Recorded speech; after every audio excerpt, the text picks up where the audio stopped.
20 পর্বের পর আজ আমরা 3ds Max 2027-এ আমাদের লো পলি সিটির যে ফাইনাল টাচ দেব আজকে সেটি আমরা দেখতে চলেছি। আইটি গুরুতে স্বাগতম।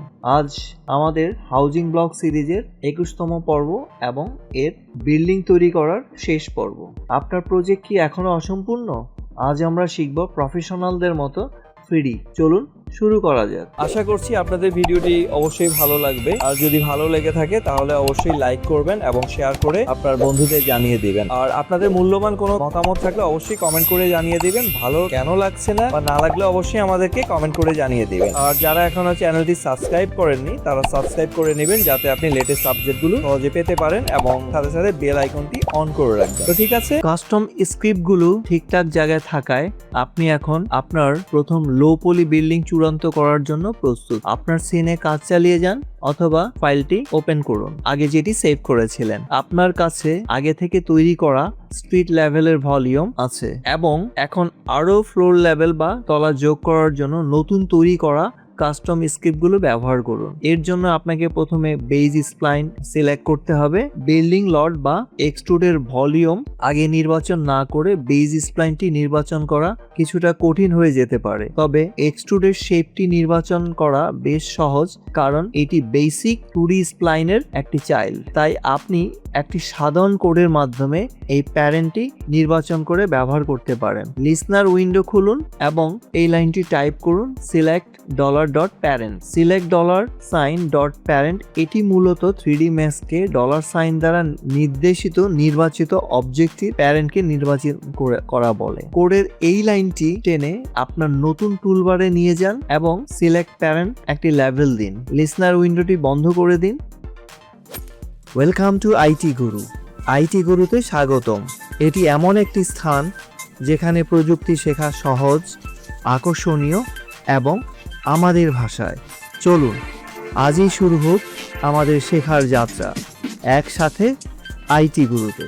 এখন আপনি সামনে এগোতে প্রস্তুত। নিশ্চিত করুন যে স্ট্রিট লেভেল ভলিউমটি নির্বাচিত আছে বা সিলেক্ট করা আছে এবং তারপর নতুন সিলেক্ট প্যারেন্ট বাটনটিতে ক্লিক করুন। আসল 2D স্প্লাইনটি এখন সিলেক্ট করা এবং উপরের তলার জন্য একটি নতুন এক্সট্রুডের ভলিউম তৈরি করতে এবার ক্রিয়েট ফ্লোর বাটনে ক্লিক করুন। সঠিক মডিফায়ারগুলোর সাহায্যে একটি নতুন ভলিউম তৈরি হয়ে যাবে। সেটিকে সঠিক উচ্চতায় সেট করার জন্য ভালোভাবে দেখতে জেড এক্সিস ব্যবহার করে উপরের দিকে সরান। নিশ্চিত করুন যে এটি এখনো সিলেক্টেড অবস্থায় আছে। তারপর অ্যালাইন লেভেল বাটনটিতে ক্লিক করুন এবং ফ্লোর লেভেল ভলিউমটি সিলেক্ট করুন। সম্পূর্ণ ম্যানুয়াল পদ্ধতিতে কাজ করলে যেই সময় লাগতো তা মাত্র কয়েকটি ক্লিকের মাধ্যমে হয়ে গেল। আপনি কোনো বিটম্যাপ ব্যবহার করবেন তা ঠিক করার পর আপনাকে এখনো মডিফায়ার মানগুলো সামঞ্জস্য করতে হবে। ম্যাটেরিয়াল এডিটর খুলুন এবং ডিফিউজ কালার ম্যাপ হিসাবে একটি নতুন আর্কেন ডিজাইন ম্যাটেরিয়াল তৈরি করুন। ওল্ড ব্রিক 112,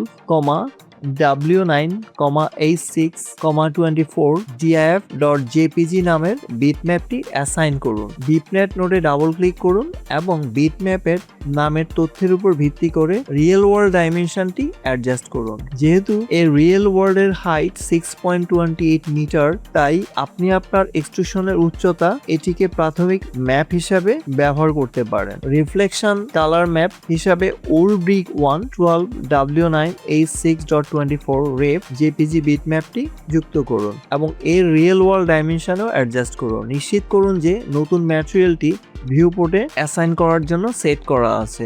এটিকে নতুন এক্সট্রুডেড করা শেপে অ্যাসাইন করুন। আপনার যদি ইউভি ম্যাপ গিজমোর ইউভি যেই ম্যাপটা আপনি অ্যাসাইন করেছেন সেটার ভার্টিক্যাল পজিশনটি সামঞ্জস্য করার জন্য প্রয়োজন হবে। তবে এখানেই বিষয়টি আকর্ষণীয় হয়ে ওঠে, কারণ ইউভি ম্যাপটি সঠিক রিয়েল ওয়ার্ল্ড কোঅর্ডিনেটের উপর বেস করে তৈরি করা এবং এটি এক্সট্রুড মডিফায়ার পরে মূল্যায়ন করা হয়। এর মানে হলো আপনি টেক্সচার নষ্ট হওয়ার ঝুঁকি ছাড়াই এক্সট্রুশনের হাইট পরিবর্তন করতে এবং আরো রিপিটেড ফ্লোর বা একই রকম তলা যোগ করতে পারেন। চলুন পেন্ট হাউসের জন্য আরো একটি ফ্লোর তৈরি করি যার স্ট্রাকচার কিছুটা ভিন্ন।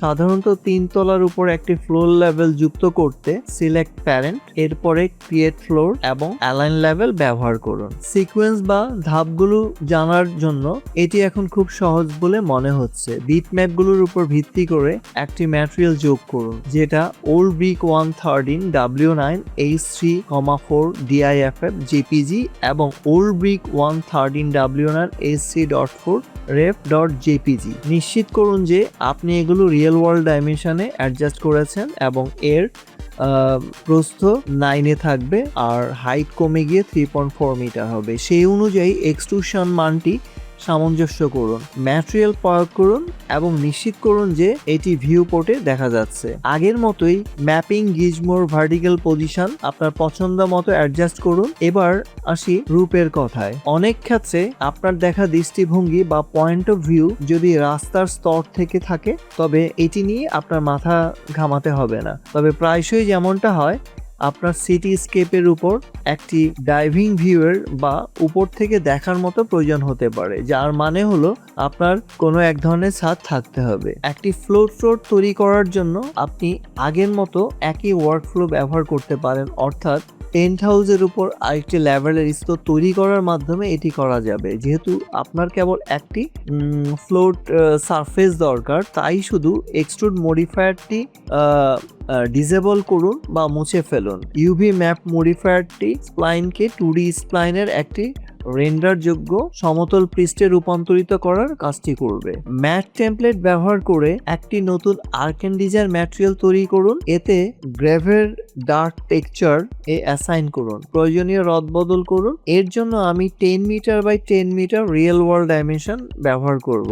আবারও নিশ্চিত করুন যে ম্যাটেরিয়ালটি ভিউ পোর্টে দেখানোর জন্য সেট করা আছে এবং এটিকে ছাদে অ্যাসাইন করুন। এটি আগের চেয়ে ভালো, তবে এখনো ঠিক মানানসই দেখাচ্ছে না। উপর থেকে এটিকে আরো ভালো দেখার জন্য ছাদের চারদিকে একটি প্যারাপেট বা কার্নিশ প্রয়োজন। আশা করছি আপনাদের ভিডিওটি অবশ্যই ভালো লাগবে, আর যদি ভালো লেগে থাকে তাহলে অবশ্যই লাইক করবেন এবং শেয়ার করে আপনার বন্ধুদের জানিয়ে দিবেন। আর আপনাদের মূল্যবান কোনো মতামত থাকলে অবশ্যই কমেন্ট করে জানিয়ে দিবেন। ভালো কেন লাগছে না বা না লাগলে অবশ্যই আমাদেরকে কমেন্ট করে জানিয়ে দিবেন। আর যারা এখনো চ্যানেলটি সাবস্ক্রাইব করেননি তারা সাবস্ক্রাইব করে নেবেন, যাতে আপনি লেটেস্ট আপডেটগুলো সহজে পেতে পারেন এবং সাথে সাথে বেল আইকনটি অন করে রাখবেন। তো ঠিক আছে, একটি প্যারাপেট তৈরি করতে ছাদের রুফটপের সমান স্তরে আরেকটি তলা যোগ করুন। আপনার একাধিক এক্সট্রুশন লেভেলের প্রয়োজন হবে। বেভেল মডিফায়ার এক্ষেত্রে আপনাকে সাহায্য করবে। এক্সট্রুড মডিফায়ার নির্বাচন করুন এবং এটিকে ইনঅ্যাক্টিভ করে দিন। একটি বেভেল মডিফায়ার যোগ করার চেষ্টা করুন। আপনি লক্ষ্য করবেন যে এটি এক্সট্রুডের মধ্যে তালিকাযুক্ত নেই। উপরে থাকা ইউভি ম্যাপ মডিফায়ারের কারণে বেভেল কেবল 2D স্প্লাইনের উপর কাজ করে, জিওমেট্রিক ভিত্তিক অবজেক্টের উপর নয়। অবজেক্টটিকে একটি পলি অবজেক্ট হিসাবে বিবেচনা করা হচ্ছে, স্প্লাইন হিসাবে নয়। সাময়িকভাবে ইউভি মডিফায়ারটি ইনঅ্যাক্টিভ করুন যাতে আপনি এর নিচে একটি বেভেল মডিফায়ার বসাতে পারেন। এরপর এটিকে আপনার অ্যাক্টিভ করুন। এখন এর প্যারামিটারগুলো অ্যাডজাস্ট করার পালা। নিশ্চিত করুন যে ক্যাপিং ইনঅ্যাক্টিভ আছে এবং লেভেল 1 এর উচ্চতা 1 মিটারে নির্দিষ্ট করুন। এটি 3 ফুটের একটু বেশি। এবার লেভেল 2 অ্যাসাইন করুন এবং একটি লিপ বা কিনারা তৈরি করার জন্য আউটলাইনটি প্রায় 0.5 মিটারে সেট করুন। সবশেষে লেভেল 3 অ্যাক্টিভ করুন এবং আবার গ্রেভেল পিস্টের স্তরে নেমে আসার জন্য -1 মিটার উচ্চতায় নির্দিষ্ট করুন। ম্যাটেরিয়ালের ক্ষেত্রে আপনার খুব বেশি কারুকাজ করার প্রয়োজন হবে না। ডিফিউজ কালার ম্যাটে থাকার জন্য একটি সাধারণ আর্কেন ডিজাইন ম্যাটেরিয়ালই যথেষ্ট। আপনি কালার পিকার ব্যবহার করে চারপাশের পরিবেশকে যে কোনো একটি রং বেছে নিতে পারেন। পরিশেষে চলুন 2D শেপের গুরুত্বের দিকে এবার ফিরে তাকানো যাক। আপনি ইতিমধ্যে একটি স্ক্রিপ্টিং লাইনের কাজের সাহায্যে এটিকে ব্যবহার করেছেন। সবচেয়ে গুরুত্বপূর্ণ বিষয় হলো রেফারেন্সটি ডুপ্লিকেট ব্যবহার করার পদ্ধতি গ্রহণ করার কারণে সমস্ত এক্সট্রুডেড করা ফ্লোর বা তলাগুলো এখনো মূল স্প্লাইনের উপর নির্ভরশীল।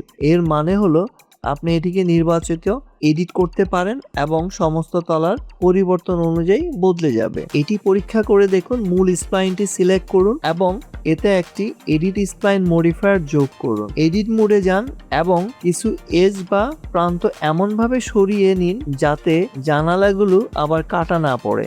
আপনি চাইলে ভার্টেক্স মোডেও কাজ করতে পারেন এবং আরো অদ্ভুত বা ভিন্ন ধরনের ডিজাইনের জন্য টেন্টেন্সগুলোকে সামঞ্জস্য করতে পারেন। খেয়াল করুন কিভাবে সমস্ত লেভেল বা স্তর একই পরিবর্তন একসাথে সুন্দরভাবে মানিয়ে যায়। মনে রাখবেন, যদিও জিওমেট্রি হালকা, তবুও রেফারেন্স ডুপ্লিকেট বা মাল্টি মডিফায়ারগুলো ব্যবহার সিস্টেমগুলো ক্যালকুলেশনের দিক থেকে বেশি ভারী হতে পারে। এর মানে হলো, যখন আপনি বুঝবেন যে আপনার বিল্ডিং এর ডিজাইন কাজ শেষ, তখন আপনি এটিকে একটি এডিটেবল পলিতে কনভার্ট করতে চাইবেন। এটি করার জন্য প্রথমে স্টিল লেভেলের 40 নির্বাচন করে কাজ শুরু করুন এবং এটিকে একটি পলি অবজেক্টে রূপান্তরিত করুন। এরপর আপনার উপরের তলাগুলো যোগ করার জন্য অ্যাটাচড এবং মাল্টিপ্লায়ার অ্যাটাচ ব্যবহার করতে পারেন। ম্যাটেরিয়াল বা ম্যাপিং এর উপর আপনার করা কোনো কাজ যাতে হারিয়ে না যায় তা নিশ্চিত করতে match material ID to material এই অপশনটি বেছে নিন। এখন আপনার কাছে একটি এডিটেবল পলির উপর ভিত্তি করা একমাত্র বিল্ডিংটি অবশিষ্ট আসে। বিশেষ করে এই বিল্ডিংটির পলি কাউন্ট মাত্র 73 বা বেশ যুক্তিযুক্ত। পরবর্তী টিউটোরিয়ালে বিল্ডিং মেকার নামক একটি ফ্রি স্ক্রিপ্ট সম্পর্কে আমরা ব্যবহার করব এবং লো পলি বিল্ডিংকে আরও এক ধাপ এগিয়ে নিয়ে যাব। শিখতে ভালো লেগেছে? তাহলে একটা লাইক দিন। আপনার একটি লাইক আরো অনেককে সাহায্য করতে পারে। আপনার মতামত, প্রশ্ন বা নিজের টিপস থাকলে কমেন্টে জানাতে ভুলবেন না। আপনার কথা শুনতে আমার ভালো লাগে। যদি আপনি বিশ্বাস করেন যে শেখা মানেই ক্ষমতায়ন, তাহলে সাবস্ক্রাইব করুন এবং বেল আইকনটি অন করে নিন। চলুন এমন একটা ভবিষ্যৎ গড়ি যেখানে প্রযুক্তি সবার জন্য শেখার সুযোগ তৈরি করে। ভিডিওটি শেয়ার করুন এমন কারোর সাথে যে শিখতে চায়। চলুন একসাথে এগিয়ে যাই।